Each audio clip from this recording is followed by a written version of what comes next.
Man, how many? What episode 12? Episode 12. Big 12. All right, we'll go ahead and get started. Hey, man, good morning, all. How y'all doing? We appreciate y'all for showing up and showing out consistently like y'all always do. For those of you who don't know, I go by Legendary with myself. Got the big bro Mike G in here. You know, shout out to Oz and Lee for always doing a big one. Big episode 12. That's what's up. Episode 12. Man, on a different note though, I'm getting ready to transition back home. All right. So for those of you who don't know, again, I'm in Korea. I have a few weeks left, and then that's it. But in the meantime, you know, I've just been getting ready to send stuff back to the house, kind of clear the rest of the installation, and then next week I'll get my flight information. So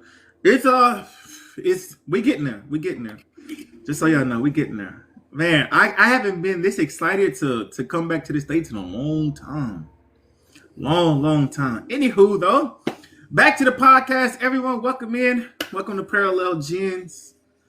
Welcome in. We'll go ahead and get started. Big bro, you got something? Yeah, hey, good morning, everybody. Welcome in. We missed y'all last week. We just had to take care of some things, you know, and that's going to be the case right now with Legendary. You know, y'all have to understand that when you transition and back, you have a lot of things going on, and we don't want to come on here and give y'all no subpar performance. So maybe a week or two where we may take a break to let him take care of his business, because it is a big deal trying to transition back to the States and get everything situated. And we don't want to, you know, we want to give him his time to take care of his business so he can take care of his business the right way. So it may be a few weeks. And what we'll do is we'll make sure we put out something if we're not going to come on for a week. Let y'all know that we're not coming on. If y'all see it, then y'all know we're not coming on. But anyway, welcome to episode 12. We got some interesting topics to talk about today. Thank you all for joining us. Like you said, as always, thank you, Lee.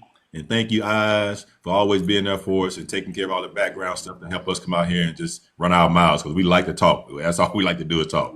And today, we have some interesting topics that I think both of us are going to like, especially mentorship, because once we get to a level where Legendary is at in his military career and where I'm at in my career right now, that's basically all we do is mentor people to get them to do things that we need them to do. And also we share what we've learned to help them get there. We're going to talk about mentorship today. We're going to talk about relationships, attachments. We're also going to talk about social media versus reality. So those are going to be the three topics today. The ground rules are you can ask questions in the chat.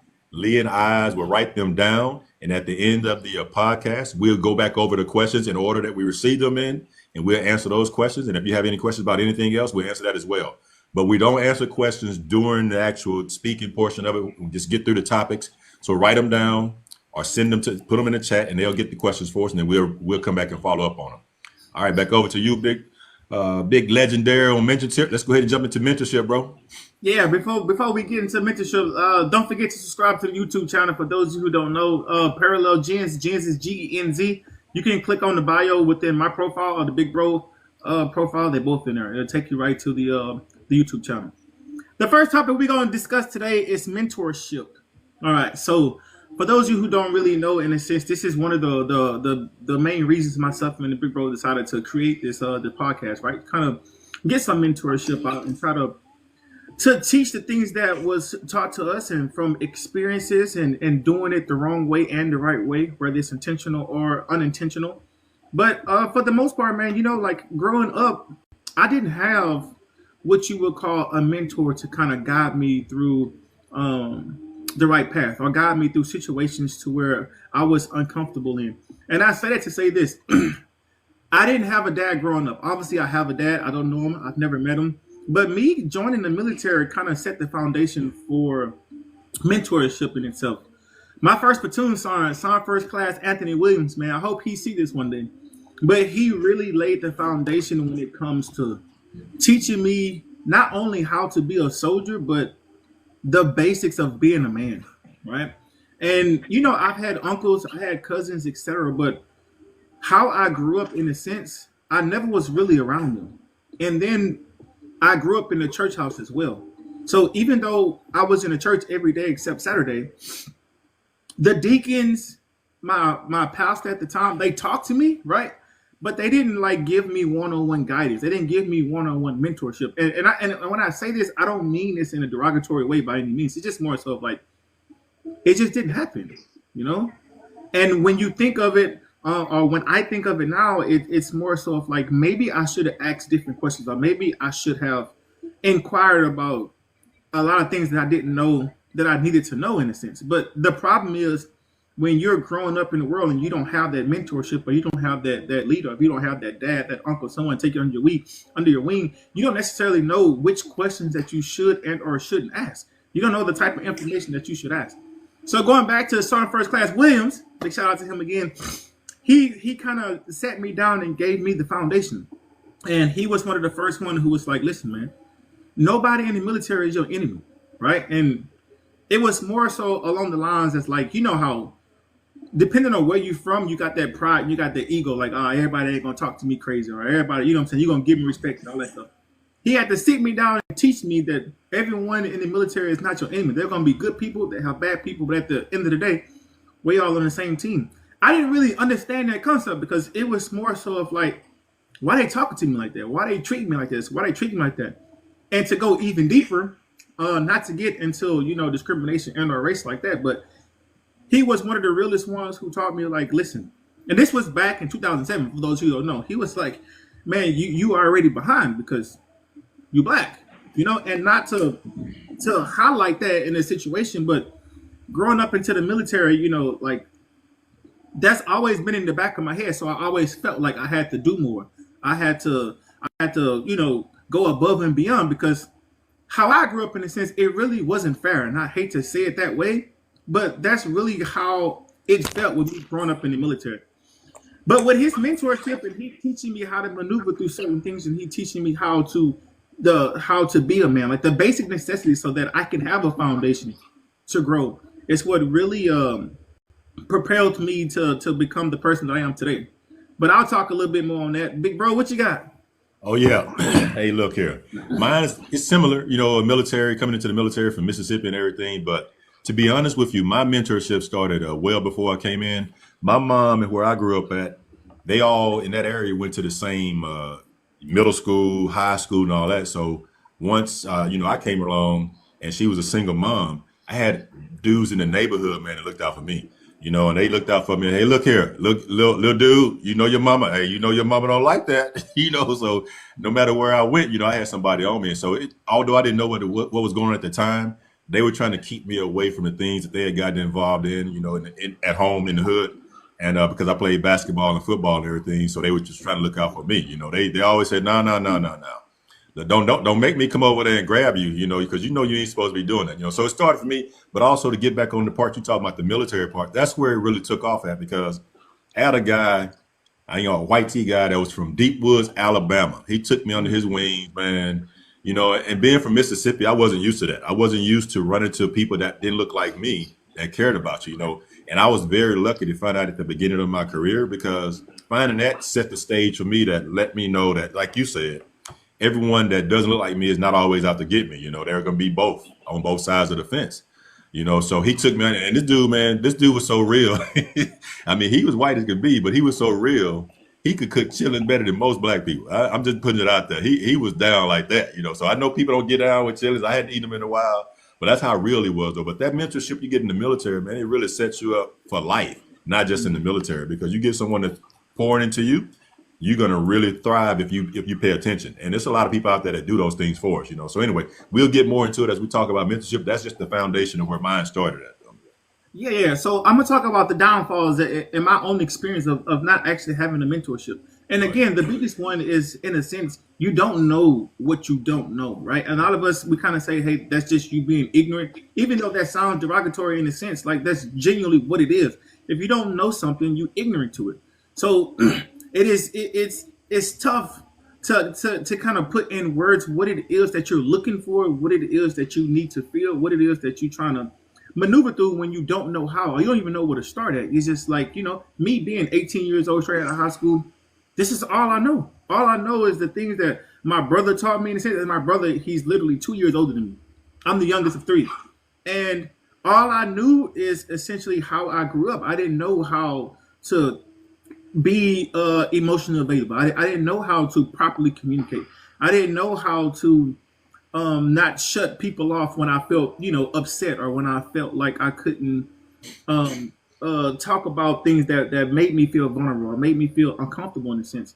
And me having that type of mentor in a sense is the one who kind of set me along the path to kind of figure it out. And when we talk about mentorship, just so that we're all on the same page, it's more so of someone who gives you guidance or give you direction in a sense, right? Someone who teaches you, who teaches and gives you advice to keep you on the straight and narrow.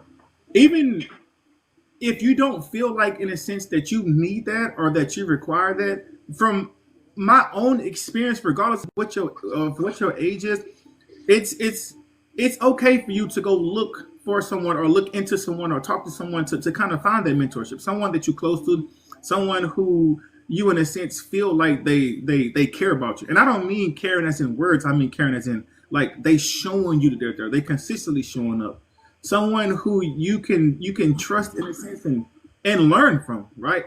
It's our friends that we have, and I'm pretty much speaking about myself, but if the shoe fit, wear it. Our friends that we have, they bias towards us, right? Like they just want to see us do good, and a lot of them have that Malcolm X mentality, by any means necessary. Now that can be good and or bad, but you got to understand, you as a man, you as a young adult, there's just certain ways that you have to do things, and if not, you have to suffer the consequences. You got to understand what those consequences are, especially if you a husband or especially if you a dad. All those things encompasses you understanding how to maneuver through life. And the best way that I found to do that, right, is having that foundation. A lot of us, again, we're just kind of just winging it and kind of just, hey, we're just gonna figure it out along the way. Yeah, I'm not saying that that's not helpful or that's not appropriate, but when you have that mentorship, it just helps alleviate a lot of the life questions in a sense. Yeah, I like what you said, that you don't really know what you're looking for, but luckily we have people that have seen something in us to turn that fire on, to make sure they help us out. And I think one of the most important things about mentorship is the mentee has to be willing to be mentored. Because a lot of times, like you said, we don't know what we're looking for. We got a big head. We got different biases and things like that would say that person wouldn't be there for us. But there are a lot of people that's willing to pour into us, but we have to be available to receive that and also enact the things they're trying to pour into us instead of being a knucklehead and then turning around and saying, nah, like you said, they don't care nothing about me. They don't want to be there for me, anything. I see it often. Matter of fact, I just talked to a couple of young men yesterday, two classes. One was graduating yesterday and one was just starting this week. And one class, young man started out he failed his second block test. I pulled him aside. I said, look, you look like me. I said, look, man, hey, you ain't at home no more. You are not back with your people or whatever you've been doing. If you fell out of this, what you gonna do? What are you going back to? What will you go back to if you fell out of this? You don't have a degree. You're 19 years old and you're trying to start your life. Why you don't want to start your life by being dismissed from the military because you couldn't pass a test. So he made it through it. He got through it. Another guy, he's starting out. It's an interesting seeing the dynamics because they come in and they want to bring their past into the classroom. And I came in the military in '84, and back then you got some words, and also they may grab you by the collar a little bit, So I have to be careful how I approach these young men and women because I be thinking about those things and how I learn.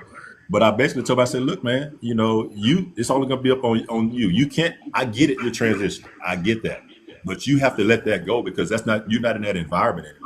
So I think, I love being in the position I'm in because I'm able to give to not only to the instructors and the military people that's actually in the military, but also to the new people coming in. And I see that a lot.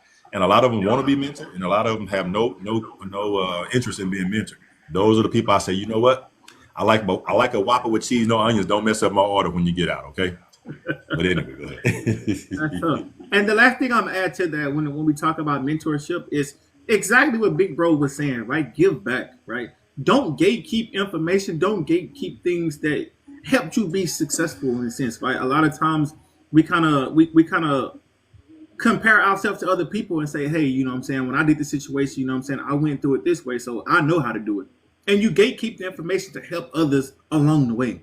When you learn how to do something, when you learn how to be proactive and successful in a sense, you have to own that and give that back. Give it back to your community. Give it back to someone you see struggling. Like it's our duty and obligation to help others. A lot of times it's more so of like we live in a reality where we don't want to get in people's business in a sense. And it's more so of like, man, he gonna have to figure it out on his own. Like even though you know the information that can help them, it's more so of like you want that own self gratification. Like, yeah, I see you fail. Now I know that you need me. Don't be like that. Because you gotta remember, we all start off somewhere. You have to, in a sense. And then once you understand what's going on, once you get a routine, once you get the knowledge and understanding that you need to develop into the man that you was called to be, you definitely have to bring that or give that back, especially when you're a teacher, especially if you, in a sense, in a situation to where you can give back, if that makes sense.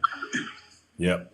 And one thing I'll say before we get off this subject, get too far down the road, is that you have to find a mentor sometimes. It may not be the people that's in your immediate surroundings, but with this social media platform now, you can see a lot of good examples of good and bad, not just good, not just bad, but you can see both. You can reach out to people. You can stay in touch with people now easier than when I came in, because when I came in, we still had phones on the wall with a card attached to it. That was it. So now, it's easy to keep a mentor. It's easy to find a mentor if you want a mentor. So don't feel like you're by yourself. Always seek mentors. Most important thing they told me when they became my mentor early on was they said, look, I'm giving you this information and make sure that you pass it on. Don't, like you said, the gatekeeper ain't word back then.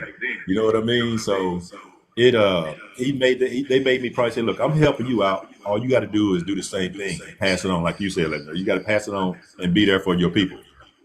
I think that this mentor thing is one of the best things we could be getting involved in, and making sure that we passing it on to the generation that's come out. And then what I like about it? It's not just for males. It's not just for females. We can be mentors to anybody. They just have to be willing to accept the mentorship. And what I've really become good at? I find out right off the bat whether someone wants to be in that space or not. And I let them know. I said, look, you're not ready for it. I get that. But if you want to always double back, I'm always here. I'll always be here. If I tell the students the same thing before they even get out the gate, give my car and say, look, I know you looking like me. There are going to be some challenges. And I'm not saying that to be a certain way. I'm just being honest, because I face challenges. There are still challenges out there because the military is only a small reflection of society. So the same things you saw out in society, you're going to see some of those same things in the military. But we have it much better in the military because we have different things put in place to help us deal with that a lot better, to make sure we don't have to endure some unnecessary negativity that may be going on. But I always let them know. I can see right off the bat, like I said, and you probably see it as well, that somebody, they may be wasting your time. And it's not that we give up on them. They gotta want to come back to us though, because we can't pour nothing into nobody that won't open up the glass and let us pour it into them. You know what I'm saying? So they have to be willing to receive it if they want us to be there for them. And that's all I got on that one, brother. And just to end that, right? Like just what Big Bro said, like they have to be willing. There's gonna be some guys who genuinely showed the traits of wanting or requiring help, but sometimes their pride and ego kind of have a barrier in the way to like, I can figure out how to do it on my own. But they definitely have to be willing because it allows them to have their own personal testimony, if that makes sense. All right. So if you have any other questions about mentorship, just go ahead and put it in the chat, and then our mods will go ahead and write it down, and then we'll discuss it at the end. The next topic that we're gonna discuss is relationship attachments. This is pretty big because a lot of us already know about love languages, but for whatever reason, a lot of us isn't aware about relationship attachments. And for those of you who don't know, there's 4 of them. The first one is, in a sense, you are secure within yourself, right? So it's just more so of like, regardless of how you see things, you comfortable within yourself. You have that self drive, that self motivation, and you don't allow outside things to penetrate what you know or what you believe in your heart that's true within your relationship. The next one is essentially like anxiety. It's just like people who in relationships and they seek constant validation, or they need the verbal aspect of you telling them how good they're doing, you telling them how you appreciate them, you just consistently validating them in a sense. That's anxious, right? The next one is avoidance, and I'm not trying to insult y'all intelligence by any means, but it's just more so of prioritizing independence.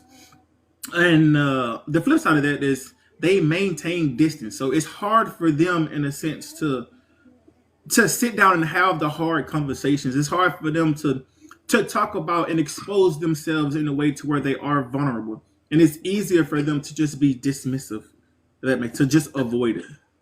And then the last one is disorganized, and I like to say like sometimes when you get into new relationships, things seem like it's too good to be true, and I say it's because you're used to chaos. You're used to things being chaotic in a sense. So it's hard for you to kind of encompass what a relationship or what a successful and or healthy relationship looks like. And they struggle to form and maintain a healthy relationship when it comes to disorganized relationship attachments. And on top of that, there are a little bit or a lot of bit, I should say, of confusion and inconsistency because they disorganized. Their feelings is all over the place. Their emotions is all over the place. They don't know how to bring things in a way to where it's healthy to expose how they feel and receive help in that nature. But yeah, relationship attachment, big bro. What you got? The first one Yeah, we got yeah. is So secure. What you got? I'm gonna touch on secure right now. So that's one for me. I had to learn. I was the opposite where, and you talk about this a lot, that I didn't have to be around you 24/7 to know that we were solid. I could be out. I played ball when I was younger. I was playing, flag football and all that stuff. And I was okay with being by myself. Not that I wasn't into the person I was with, but I was okay with it. I had to learn that because I was okay without being around them. So I was secure enough to know that I was solid. But on the flip side though, they's like, what's up? Why you didn't call me or you didn't stop by or we not hang out? Oh, we fine though. What's wrong with you? Right, We good to go. right. It's not like that. So I had to learn that I had to be mindful of that and make sure that I gave them what they needed because it wasn't that I detached or wasn't there for them.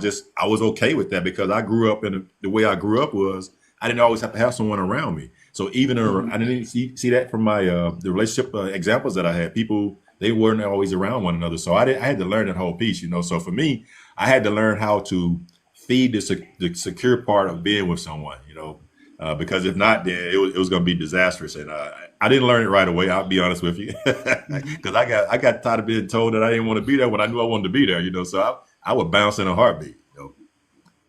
Yeah, and just to talk about the flip side of that, the problem that I see because I'm more so of like that as well. It's hard to put in words how you didn't always have you had people, but it was more so of like you figuring it out, you growing up, so you didn't really have those attachments in a sense. But the downfall of that is a lot of times you get labeled as you being nonchalant in a sense, and it's not more so of being nonchalant in my own experiences. It's just more so of like I feel grounded, or you giving me a comfortability to where I don't have to worry. I don't have to worry about if you're doing X, Y, and Z. That don't cross my mind because you don't give me that type of energy. And in addition to that, it's more so of like things that I can't control. I, in a sense, don't worry about. And I don't mean it as in I don't care, but if I can't physically control it, I'm not gonna worry about it. It's just not in my nature. So when it comes to you having that type of quote unquote secure relationship attachment, in a lot of ways you can say that it's healthy, but if you on the outside looking in and you don't understand it, you can see how it can come off as you being nonchalant. Or it can come off as you saying, yeah, you in a relationship, but you're more so comfortable by yourself in a sense. All right, so the next one we're gonna talk about is anxious relationship attachment. Anxious slash preoccupied. What you got? Yeah. So this is another one. All of these I really had to learn something about them because I wasn't used to communicating. I didn't have the best examples of how to communicate and things like that. So someone saying that they needed to be with me or someone saying they need to be reassured, it just didn't click to me because I learned that was for me. I thought that was self. I thought you did that for yourself. I didn't know that I had to put that into somebody else because, as I've said a couple of times already, I didn't learn those things. I was just going through life as a young man, a little boy, whatever, and just growing. I didn't learn that I had to, like if both of us play football, we didn't always have to tell someone that they made a good catch. We didn't always have to tell someone that they made a good tackle. We just patted them and we kept on Exactly. going. They didn't need us to tell them that, So those things I had to learn that you have to reassure people. You have to pay attention to their personalities. And some people need that. Some women need that. Some men need that. So I don't want to be biased when I say that. It's men and women, but we're talking about our perspective of a man. So some of the women I've talked to, they've needed to be reassured that everything was okay to deal with that anxious part of their mindset. Because if not, then they were going to crash out, and spiral out of control. So that's what I have about that anxiety, anxious part of it, though. Yeah, yeah. And then again, on the flip side of that, if you in a relationship and you're not the one who's anxious in this, and again, we're not saying these are bad things. This is just acknowledging your relationship attachment in a sense. But if you on the flip side of that, you can kind of see how sometimes it gives off needy behavior. And again, I'm not saying that as it's a problem, but when you need constant reassurance and when you need constant validation and when you need to be told things on a day-to-day basis, etc., sometimes your partner can kind of get wore down. And it's not like to say that he or she don't care. It's not to say that, hey, if we really love them, we don't mind doing those. It's not that. It's just, at what point are you going to say, okay, I can let go of my anxiety. I can let go of my things, and I can genuinely feed into and be vulnerable and genuinely say, like, hey, I truly love you without conditions. When you gonna come to a spot in your relationship to where it's like, okay, like, even though I need this constant validation, without you even saying that you giving me that. So just kind of keep that in the back of your mind as well. All right. The next one we're gonna discuss is avoidance. So what you got for avoidance relationship attachments? Yeah. So That's a big one. this is an interesting one because I had someone in the past that was they were secure with themselves. They thought highly of themselves, but they were negative about everybody else around them. And that's just one of the underlying beliefs that go along with this one, that they were really so negative. And I'm not a negative person at all. I'm always positive. I rarely fall into that negative category. So I didn't see that initially, but that was tough to deal with that because I was like, what is the problem? Why is everyone such a negative perspective to you when I didn't see the same thing? So that really caused a lot of problem because you had one person, yes, she was positive about herself, but negative about everything else and everyone else. And for me, coming from my background, I just didn't understand that because I just believe in that. We speak to everybody, we're gonna talk to everybody, we're gonna give everybody a chance. And that part of it just didn't make any sense to me. So it caused a lot of problems when it came to that, And then just the whole thing of avoiding talking about it. They didn't want to talk about it because they felt like they were right. And that's what really turned me off to them because I'm pretty open-minded. And I expect the person that I'm with to be the same way, but not being willing to talk about why they thought that everyone was a certain way. It just blew my mind. And they didn't even know the person or the people. So they can form an opinion just by looking at him. Like they look at me and say, oh, he's bald. He must have been bald his whole life. No, he still have hair, but that's okay though. But anyway, that's what I got on it, brother. Yeah. So for me, when I think of avoidance, when we talk about relationship attachments, it's literally, like, figuratively speaking, like, what we need to think about, or me personally, I think about, is having independence within the relationship, right? So when you're so used to being independent, when you're so used to doing things on your own, when you're so used to handling things on your own, it's to me personally, it's harder to kind of let it go or let your partner get some of that load because you're so used to doing it. And on the flip side of that, when you're in a relationship and you have that independent mindset, it gives off as in certain things you don't want to discuss, certain things you feel like you shouldn't have to discuss because you would have handled it this way, or you've handled it already on your end and you just tell them the results versus you allowing them in, you allowing them to hear the problem, you allowing them to give advice, and then you allowing them to help with the outcome of that. I'm not saying everyone who's independent in a relationship has an avoidance of or dismissive relationship attachment, but me personally, that's where I found out that it stemmed from. So with knowing that, you got to understand why certain people within a relationship, why they kind of maintain distance when it comes to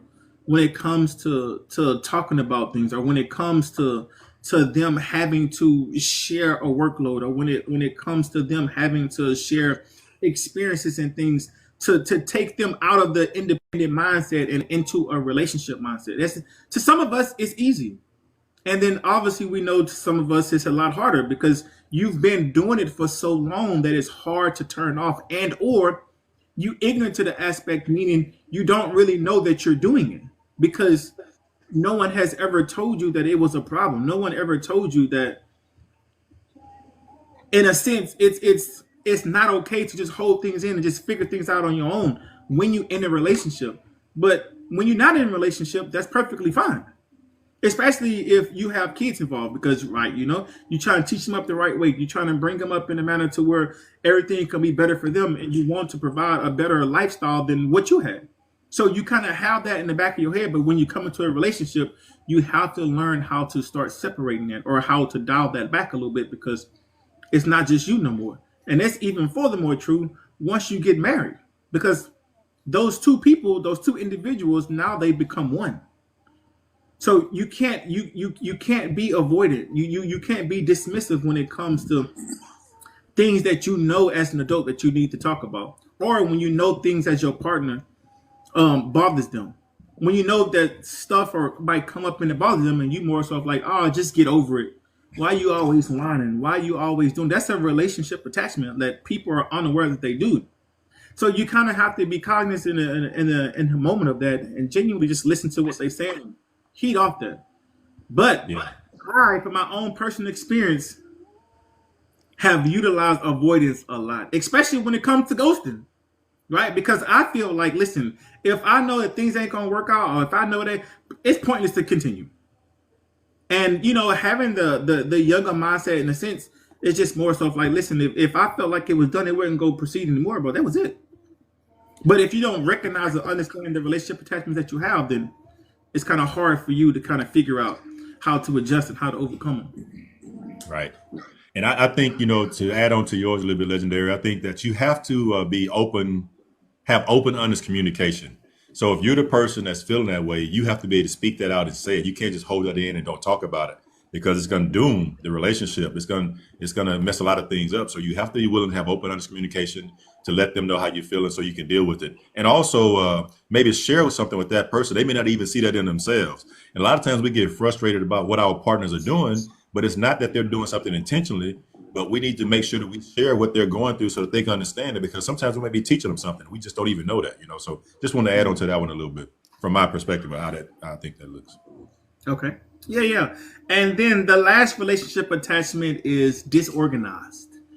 Disorganized is a relationship attachment. So it just you kind of struggle to maintain a healthy relationship, and it ranges from you, in a sense, being unpredictable, all the way to the right side of you being confused, in a sense, when it comes to disorganized.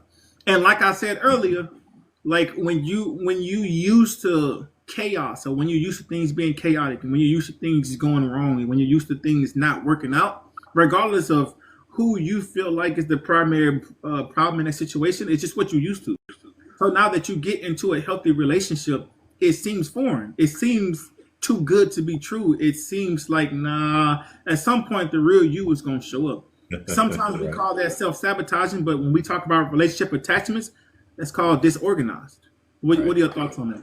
Yeah, I had to look this one up, to be honest with you, because I've heard of these before, but I didn't know all four of them. So this is one of the ones I looked up. So let me just read what it says, the characteristics are, and then I'll jump into what I think about it.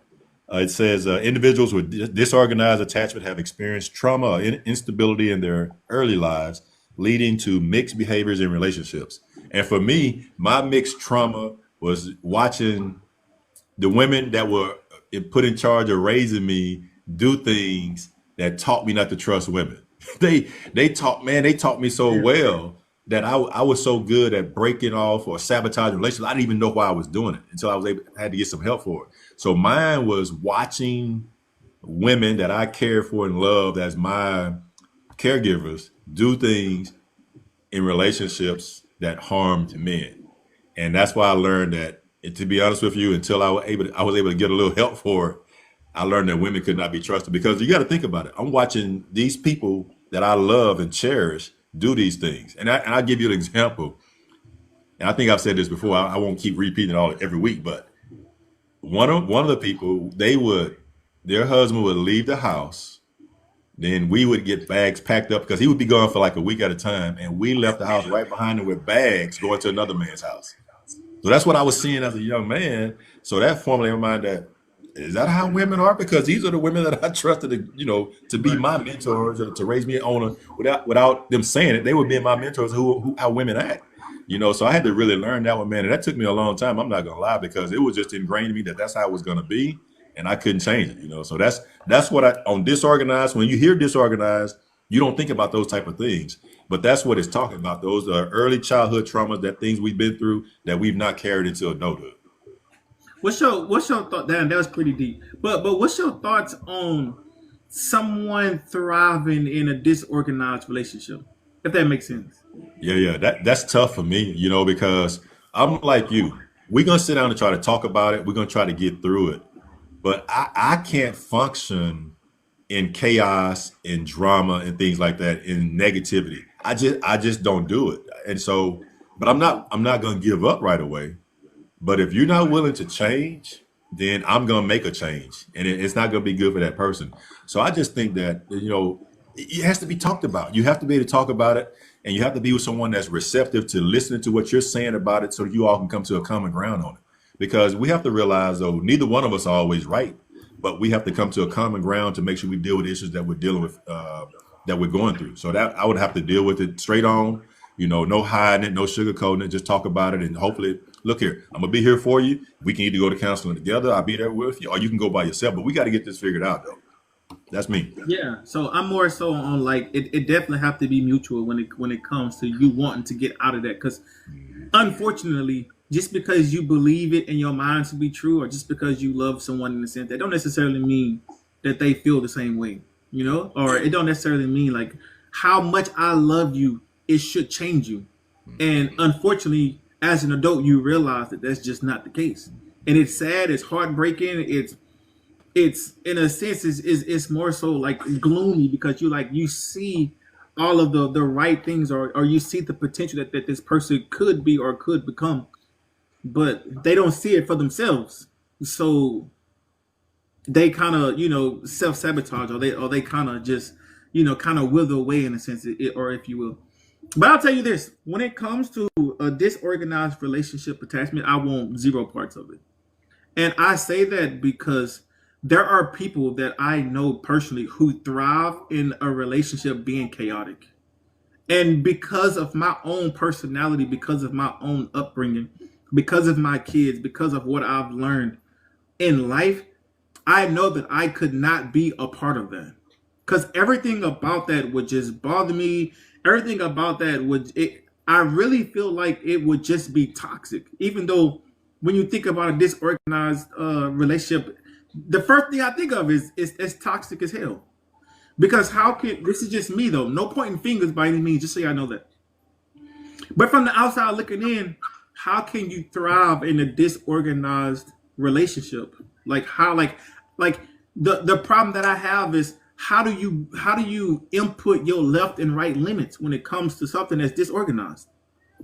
So even if you was to put expectations, or even if you was to put limits, or even if you was to put boundaries, how would they suffice? How would they be measured in a sense, because it's disorganized? Like there's no structure, there's no foundation that you can build on. It's just more so chaotic.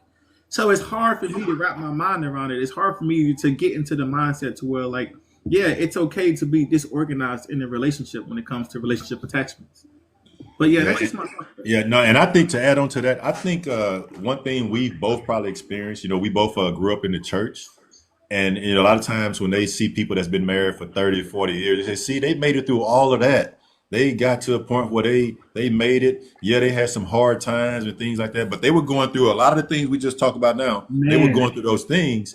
like And I seriously. say this, and this is my firm belief at my seasoned age, I'm not saying that those aren't good marriages or anything like that, but at what detriment to the person that was on the receiving end that they go through to get there? And have they now gotten too old where they can't do anything else? So yes, they're settled now. And I'm not discrediting anyone that's been married for a long time. I'm not saying that. But when people say to me that, yes, they went through all of that for 20 years, at what cost though to their health and to their mindset and to their happiness? What cost did they go through that? So I'm just saying, for me, I wouldn't be able to do it because, like I said, I can't organize in chaos and drama. I just or stress or negativity. I wouldn't be able to do it. And it's not that I'm giving up because what I will be willing to do is we can talk about it and try to get through it. But if, like you said, though, if their mindset is that they're not changing, that they're right, and they're going to do something, they're making the decision for me. I'm not making the decision for myself. You know what I'm saying? All right, so the last one, just to add on to that, this is more sort of a question. What do you believe when we talk about disorganized relationship attachments? What do you believe as far as organized chaos in a relationship?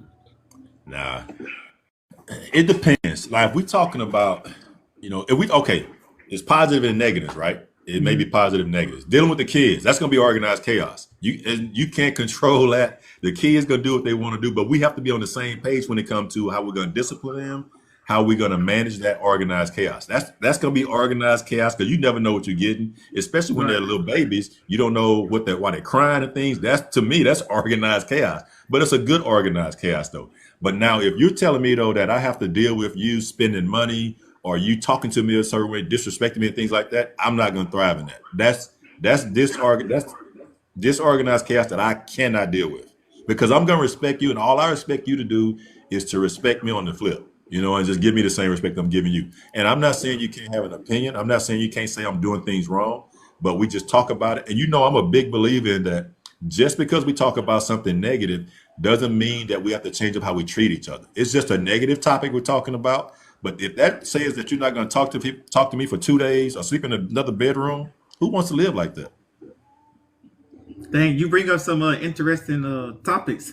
I want to keep going, but we can touch on a little bit more. We got a little time. You can go ahead. We're gonna circle on it when we come to the question stage. Okay, all right. But the next topic, the last topic that we're gonna discuss. This one is gonna be probably a little bit more hands-on than the last topic of relationship attachments, but the social media versus reality. And I mean that in general, like everything that encompasses how you see it, how you perceive it, how it changes you as a person when you look at it versus what you see on social media versus what you see in your own relationship or what you see in your own household, etc. So when it comes to social media versus reality, where do you personally feel like there should be some limits, some left and right limits, if there are any, that you can think of that can say, hey, when it comes to social media and relationship, this is our left limit, this is our right limit. What comes to mind? I think friendships. I think people become friends and family here every day. You know what I'm saying? And I think that that's one of the toughest ones because I've been victim of it. I ain't gonna lie. I like to trust people now. I haven't always, and that's a hard thing for me to do. And I put myself in a position where I was out there a little bit, and I gave some people some access to me, being transparent and things like that. But I forgot my cardinal rule. Always watch how people treat other people. I let that slip. So on here, in person, I always do it, but on here, I let that lax a little bit, and it got me into some situations where I found out down the road people weren't who they said they were. So for me, that's exactly what it is for me. Is that whole friend thing? It's difficult on here to make friends if you're not communicating openly and honestly. And I forgot to use that. So that for me, it's the friendship thing. And saying you were friends, are we boys, are we girls, or whatever, and you don't even know the people. You see them on social media for about an hour or so, and then they're gone, and you think that's them. No, you hadn't seen the whole person. That's me. That's my one for me. Hey, I like that. I'm gonna go a different route with mine when it comes to social media versus reality. And the one that I'm choosing to say would be selective sharing, because I do that now. Like, I'm very aware that I do that. When it comes to social media and when it comes to my own reality, when it comes to things of that nature, this is my belief and my belief only. I'm not speaking for people. I don't believe everything deserves to be on social media. That's just me personally. This is my way of thinking. And because of it, I do believe that the left and right limits have to be with what you decide to share publicly, and then what you decide to share when it's just you and I. Because when it's just you and I, like, we need the space to genuinely be ourselves. We need that space to genuinely be able to be vulnerable in an aspect, to bring up things that bother us, to bring up things that a lot of people might discredit or a lot of people might see in a bad light. Versus when you're on social media and you're doing it, you allowing the whole world to judge every little bit of aspect of your relationship and your decision making. And to some people who strong minded, that might not matter. But to other people who, in a sense, kind of need that validation, going back to the relationship attachment, some of those who need that validation, they kind of crave the validations from others, but your partner isn't the one who subscribes to that. So now you kind of at a dilemma. And for the most part, this is just me personally. For the most part, this is why I don't believe everything deserves to be on social media. And again, though, there are people who genuinely thrive of having a glass house when it comes to social media. But the downfall of that I've recognized is there are a lot of unrealistic expectations. We kind of talked about it in previous episodes, to where I'm gonna compare my relationship to the other relationships that I see on social media. And then now I'm thinking in my head, like, oh, so and so is doing this on Valentine's Day.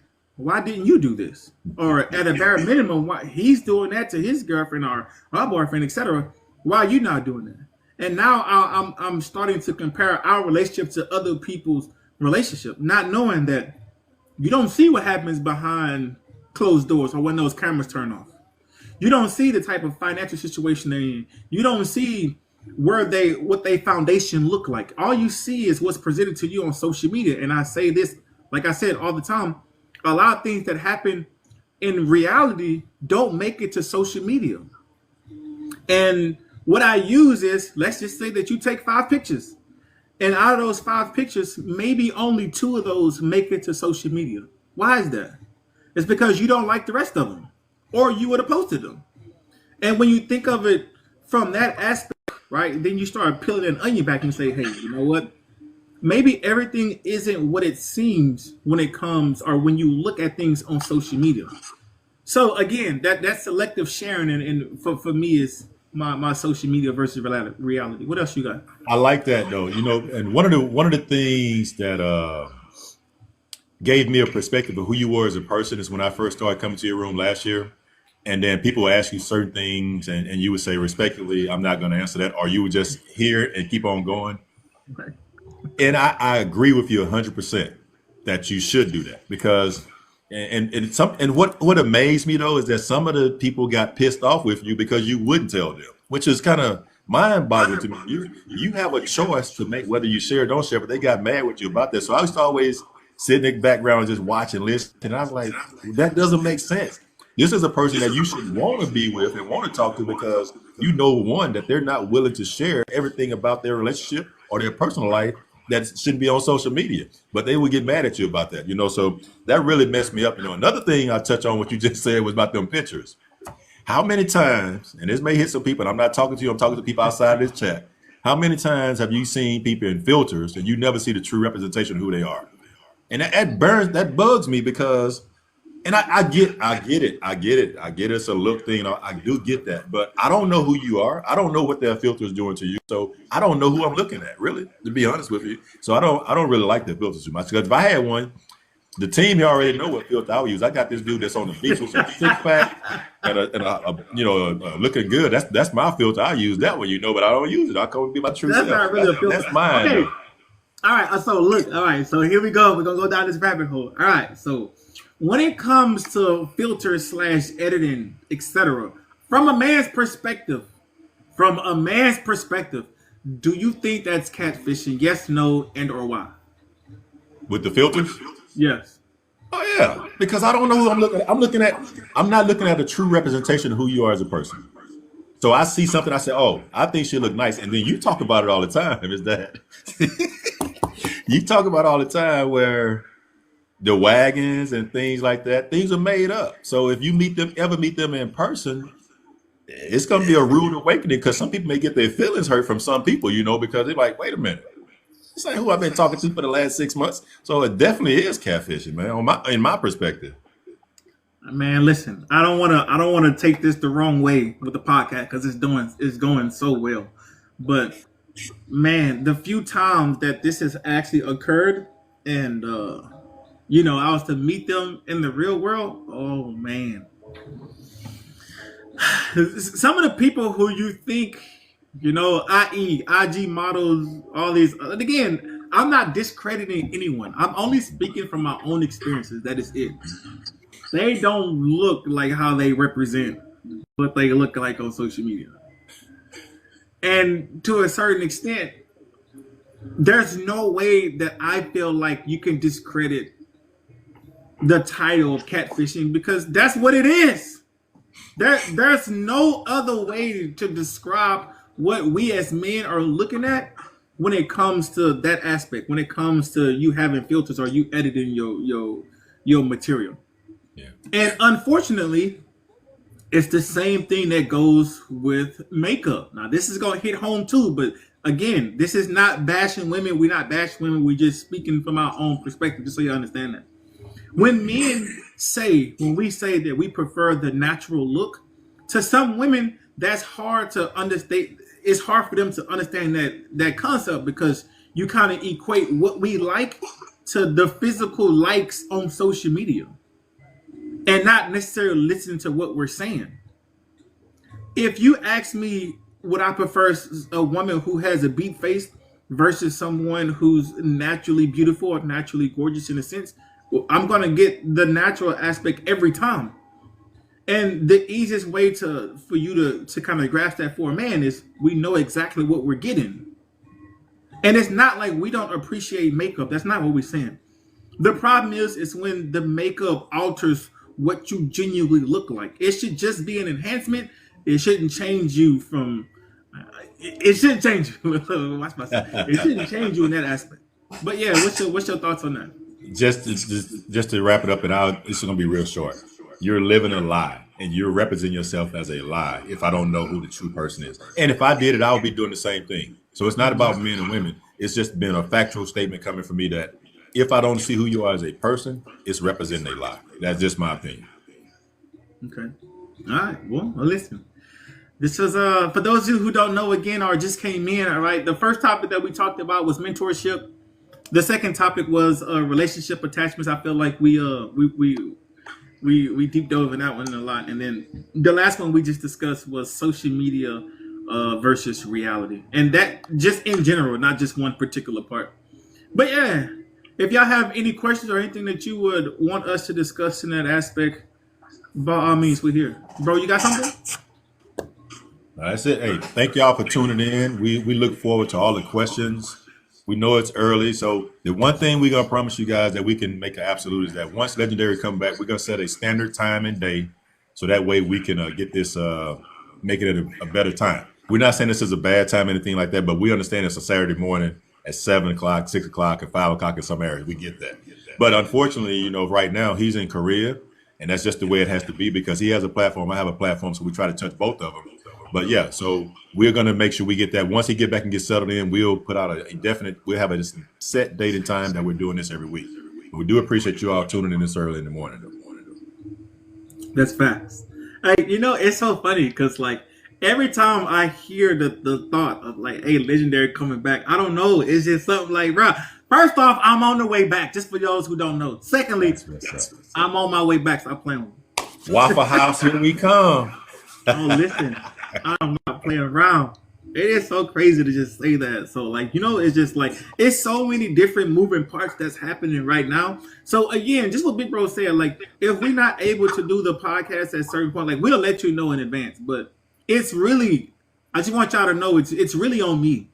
Just so y'all know that. My team, our team, us as a whole, like, we grounded in that aspect. But you have to bear with me when it comes to me having this type of a transition. That's all. That was listen. I didn't know that the relationship attachments, man. Ooh, we're gonna Good topic, brother. Good topic. So the first question that I have is, should it be the man's role to ensure her security about their relationship, or is it all on her? I'm sorry, is it the man's role to ensure, yeah, to ensure her security about their relationship, or is it all on the female? For me, for me, no, it's a joint effort. If you're not communicating to me, I'm not a mind reader.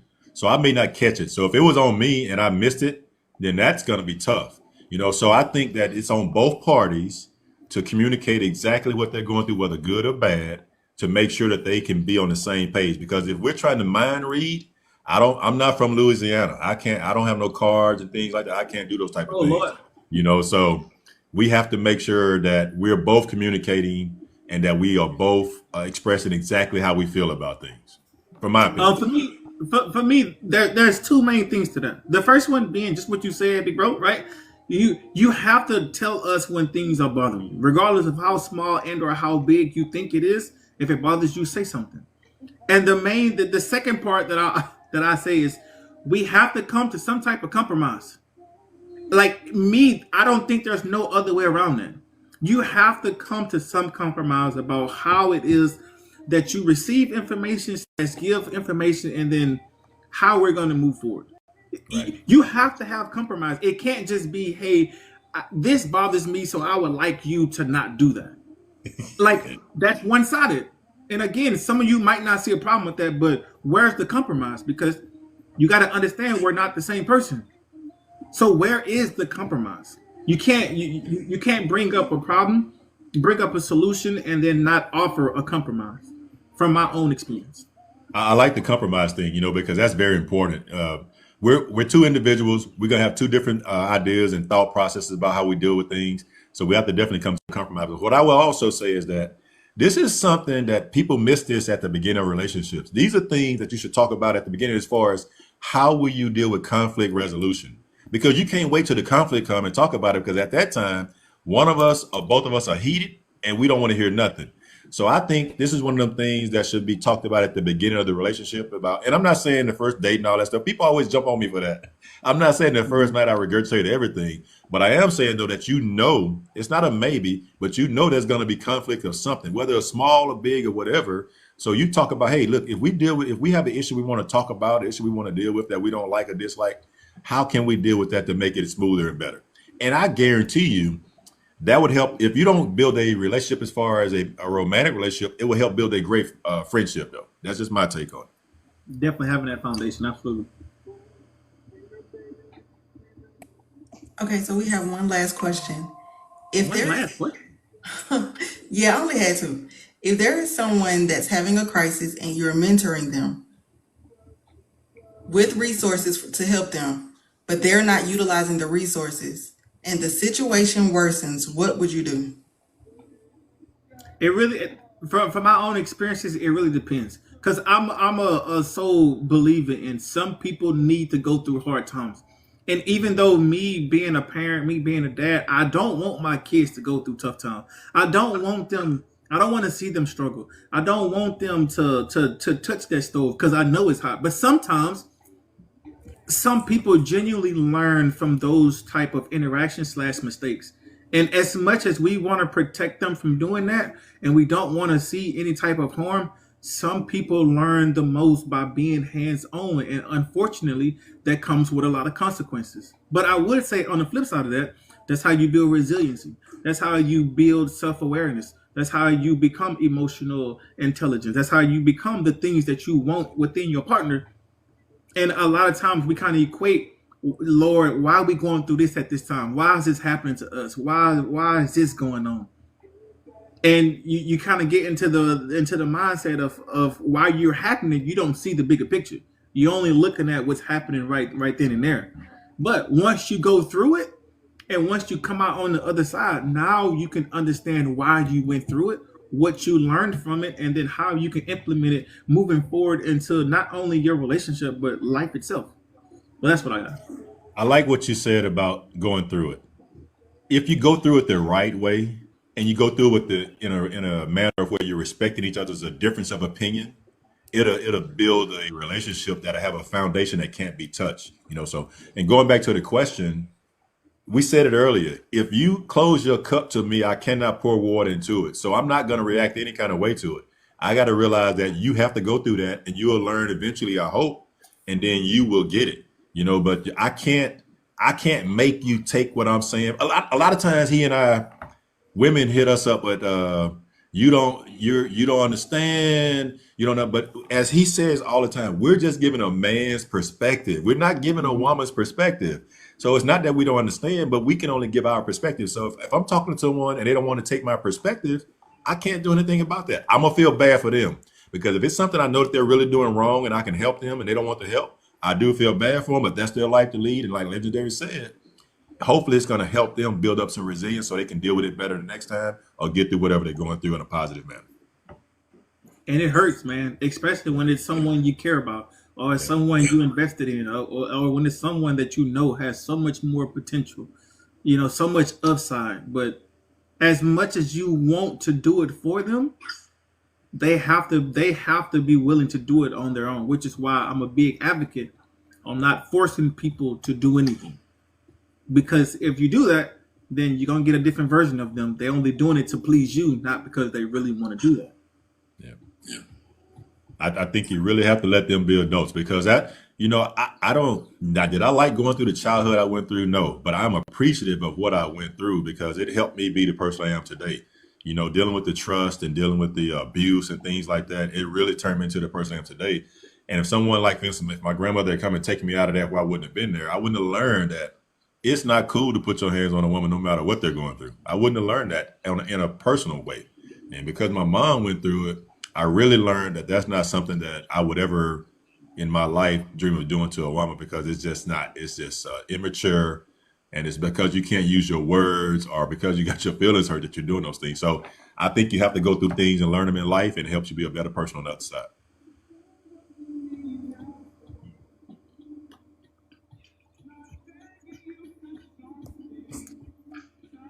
Any other questions that you all want to talk? Anything you want to talk about? And if you didn't catch all the topics, if you have another question you want to talk about with relationships or anything else, and okay, I'm gonna say this. I'm gonna say this being very cautious, even about finances.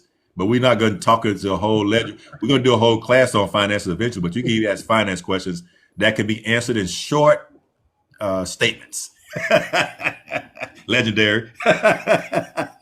Man, listen, listen, y'all, if you don't know me, I love finances. And I say that from a background of I felt like I did everything wrong. I had my car repoed. I had selective bill paying, meaning I would pick and choose which ones I would pay. And then, you know what I'm saying, the following week or the following month, I kind of readjusted. It was just horrible. And I was more so just living paycheck to paycheck. And I knew like something had to give. Something had to give. And then I genuinely sat down with a counselor, and really wanted to like, hey, what is it? Because I got tired of getting denied. You know what I'm saying? Like, one, it's embarrassing. And two, it makes you own up, or it makes, because, for an example, there are some people right now who has never looked at their credit, who's never cared to look at it because they don't care. They're like, oh, I got physical money, I'm okay. Not knowing that in the future, that's when you start to realize that your credit is a lot more important than you think it is. But yeah, there's more to that. But I love talking finances now, so yeah. Hey, blessed now, just so y'all know that. One I want you to talk about, if you can talk about it in a short amount of time, is and it's important now for a lot of federal workers, right? Because they're talking about doing this continuing resolution thing and about having that emergency fund. Because you broke it down real good for us a few months ago. Break that in short. Break that down in short of how the emergency fund, available cash and things like that real quick. Okay, so there's two things when it comes to your emergency fund or your emergency situation, right? So there's one that's specifically for emergency, which we call your emergency fund. So that can be anywhere from like $1,000 to like $2,500, right? And then there's the type of savings that you need, in a sense, for 6 months of 1 month of your total expense. So if 1 month your total expenditure of all your bills is $5,000, then you need to multiply that by 6 months. And that's what you need to have in your savings account. Your emergency fund is specifically for emergencies, and then your savings account, in a sense, is just what that's for. Just so we all aware of that. I'm so proud of you. Great job, bro. Hey, chill. Golly, that's what's Hey, up. I chill. like this. Hey, and you know what? When he comes back to the States though, I'll just be in the room helping out. But he's gonna do a class on finances though, because we realize though that there's a lot of people that never learned that before. He and I definitely never learned it. You know, I just grew up in that when you got money, you spent money, then you use the food stamps to buy the food. That's how I grew up, you know. So, but he's gonna do that for us down the road. But that's when he come back to the States though, somewhere down the road. We'll set it up where be available time and people can come in and then we can talk about finances for as long as he wants to talk about them then, you know. But hey, I appreciate you, brother, for sharing that.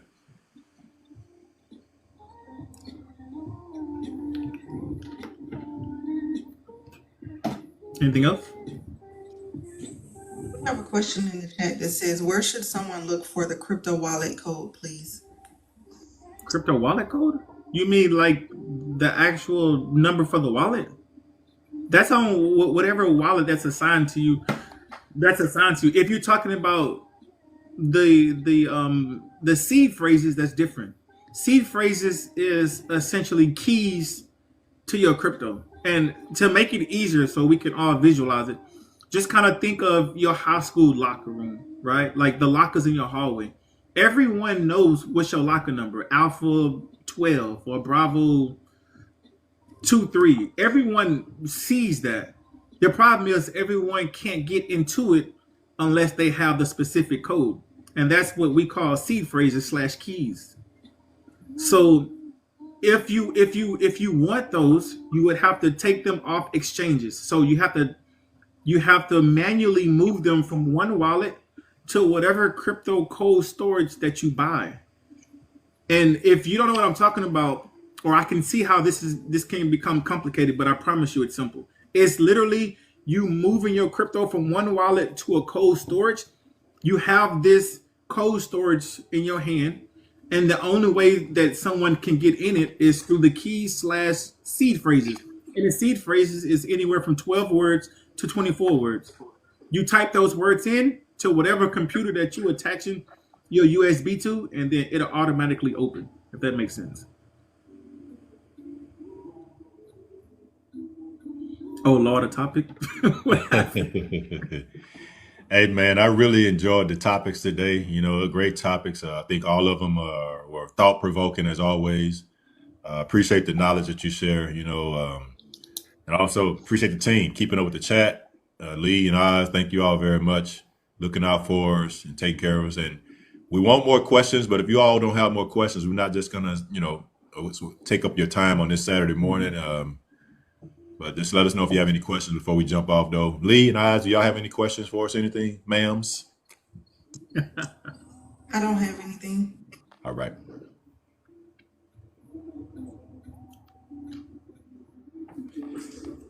No questions from me either. All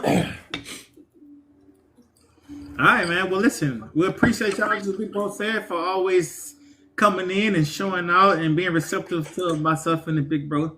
It's very much so appreciated. We enjoy giving our thoughts and perspectives to certain things. And again, even if you don't agree with what we're saying, it's okay. You know, hey, all we doing is just trying to give you a different perspective. That's it. So hopefully it resonates. If not, and it don't apply to you, by all means, you know, what you got? I think somebody had a question. I'm sorry, Lee and Oz, but they said, what about sleeping in different bedrooms? So are you asking us, do we agree or disagree? Do our opinion about it? What's the question? Yeah, it don't matter about that. Ain't Right. no sleeping no different. That's crazy work. You've already heard me talk about it, so we'll just answer what we think it is so we don't hold people up. There is no sleeping in different bedrooms for any reason unless you're sick. Now, I'm in public health. So if you got the flu or if you got, COVID or something like that that's communicable, I'm going to the other bedroom. I don't want to be sick with you. Somebody got to take care of you. I mean, I love you, but I don't want to be sick with you. I want to be able to take care of you, and vice versa. If I'm sick, I will go to the other bedroom and you can go to the bedroom. But that's the only time though. Other than that, just because we mad at each other, just because we didn't agree on something, I think those are, I say foundation, right? I think a foundation is something that you have to manage. And I think those type of things when you're doing it are breaking down your foundation. So if you don't manage your foundation and you let those things seep into your relationship, eventually you won't have a foundation. So that's what I think about it. It's not a possibility unless there's a legitimate reason for it, like sickness. But other than that, being mad and all that stuff, no, I don't believe in all that. Yeah. Hey, I'm on the same page that you on, but I just want to add in that's where growth and maturity comes from. When you have said uncomfortable conversations, because it's so easy to just ignore it, or it's so easy to just blame the other person to where you don't have to take accountability. Y'all know that's one of our biggest problems.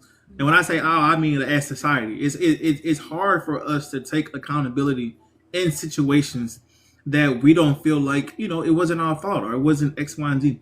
But the more that you do it, the more that you are in that uncomfortable aspect, the easier it becomes in a sense, right? The more you will learn how to maneuver, the more you will learn how to talk to your partner, the more you will learn how to appreciate their thought process and how they fulfill things that bother them in a sense. If you just going to bed mad and you letting that ego, we say it all the time, you let your pride and ego get the best of you, what are you saying? And then you already know what happens when you do that damn tit for tat shit. Once you start doing that tit for tat stuff, the problem with that is where is the off switch in there? Where do you stop that? When do you say, all right, I've successfully won that? Right? There's no boundary when it comes to you doing that tit for tat stuff, and it can spiral out of control real fast. Right. So just kind of be aware of that too. Hey, legendary. We better buy a king size bed so we can sleep on either side of the bed. Hey, I got an Alaska King, so Right? Man. Hey, if you have a standard bed, it's gonna be rough. But you don't touch me. Hey, well, I'm sorry.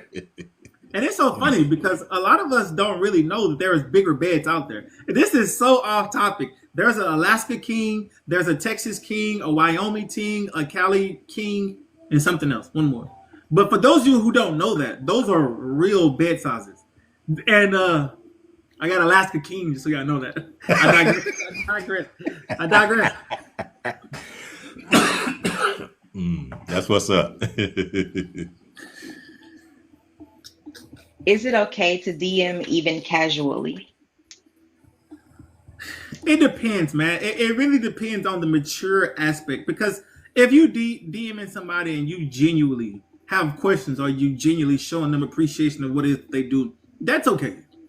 The problem is once you know that it's more to that and it's not welcomed, if that makes sense. Because I'm a firm believer in, this is just me, and I know there can be a lot of pushback, but people have boundaries and etc. This is my own experience. People put boundaries and things of that nature on people who they don't find attractive or who they don't like and etc. Now I know I'm gonna get some pushback, that's okay. I'm not asking you to agree with me.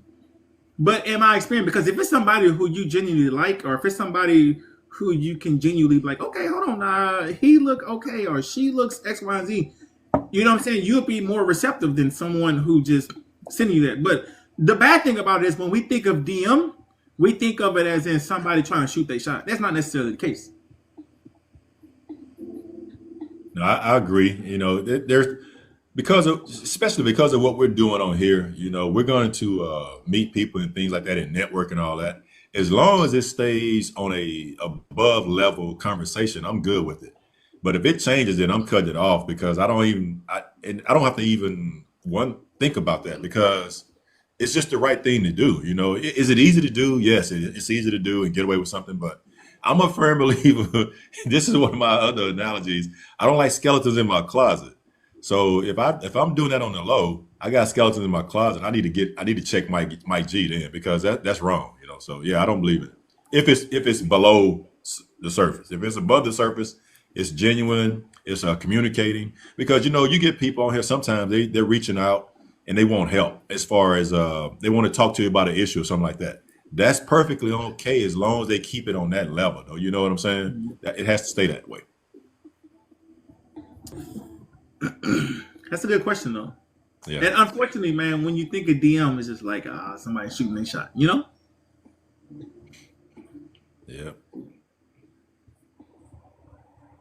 It got to a point though. If I'm being real transparent with y'all, Boy, I rarely check my DMs only because it's just like I don't do good with a lot of stuff. I hope that's coming off right. I don't do good when it comes to there's a lot of things going on that I didn't subscribe to, even though I'm on social media. So one message, two messages, all right. You start going messages back in X, Y, and Z, and I know what you're saying, the communication, and I'm not talking of it on that aspect. I'm talking about how I see things. And then once that number just keeps increasing, I check out. Like listen, you gotta start off small. My team will tell you, don't listen. I don't do good with behind the scenes stuff. Like I acknowledge that. I'm working on it, so y'all know that. I'm working on it, but listen, that behind the scenes stuff, like tell me what it is that you want, and then that's it. You start going and going and going. I check out. Like I don't know what's the problem, but that's just check out though. Hey, all you have to do is come into one of your individual chats, and you can see how your box get over, your individual lives, your box get overwhelmed real quick. And it's not a negative. It's just that's just the way it is. But I can understand why you don't, because it'll be difficult because you legendary. It's not even that. And then to add on to that, like if y'all don't see me live as much, or if I'm slow to respond in a sense, again, I'm transitioning from Korea back to the States. So listen, if for whatever reason you don't understand it, or you know what I'm saying, like it's something's a problem with that, I would politely ask that you just remove yourself until you can understand. That's it. Because I don't want to be an a-hole, but if it's something that I can't keep up, meaning if I can't hold the conversation with you, I'm just texting here and there, or I'm responding here and there. Hey, I mean, I'm busy. I digress. Yeah, I can tell you, and this is me being in Ohio, and he's over in Korea. There's a lot that go into leaving a place where you're never going back to again. There's a lot that you have to prepare for where you're going to also. So that takes a lot of time and a lot of energy, and it wears you out. So he's my boy. I got his back, but I'm just telling you from facts. I was over in Korea for 2 assignments, and it's a lot to deal with. You're trying to figure out where you're going to live at. You're trying to figure out, where you're going, your next responsibility, your job, and you're also trying to close things out at your current spot. So there's a lot going on that you just won't see it. There's no reason for him to come on here and talk about that. Just realize though that he loves doing parallel gens. So if he could be here, he's gonna be here, But at the same time, we have to give him an opportunity to take care of his personal life so he can come on here and be his best representation of himself, though. But we are about to get on this airplane, just so we know.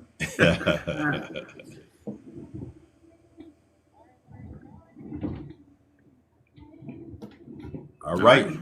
Listen, I was just about to say, look, if y'all don't have anything else, once again, this was episode 12. We talked about mentorship. We talked about relationship attachments.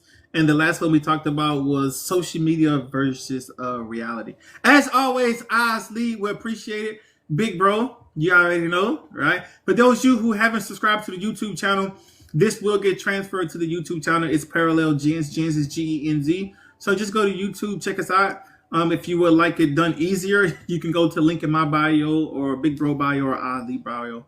The link's in there. But yeah, this is episode 12. So if you missed any of them, you think it's interesting, by all means, go ahead and check it out. But yeah, that's all I got, Big Bro. Thank you all for coming in. Like I said, we really appreciate you taking your time on a Saturday morning. We realize it's early, but like I said, we're just trying to make sure we capture both live audiences and make sure we're giving our best and our all. We're looking forward to seeing you on the next episode. We'll let you know when that's going to be. And the flyer will be coming out. Oz and Lee, as always, thank you all for being the backbone of the show, because we can go ahead and run our mouths easily, but there's a lot of things that go on to make this happen. So we just want to publicly say thank you both for always being there for us and taking care of us and never saying no. We appreciate you. And we're going to talk about that resignation thing too. Right. Nobody prove that shit. Hey, but yeah, y'all go have a blessed Saturday. And then last but not least, be the reason someone smiles. Y'all be safe. One love.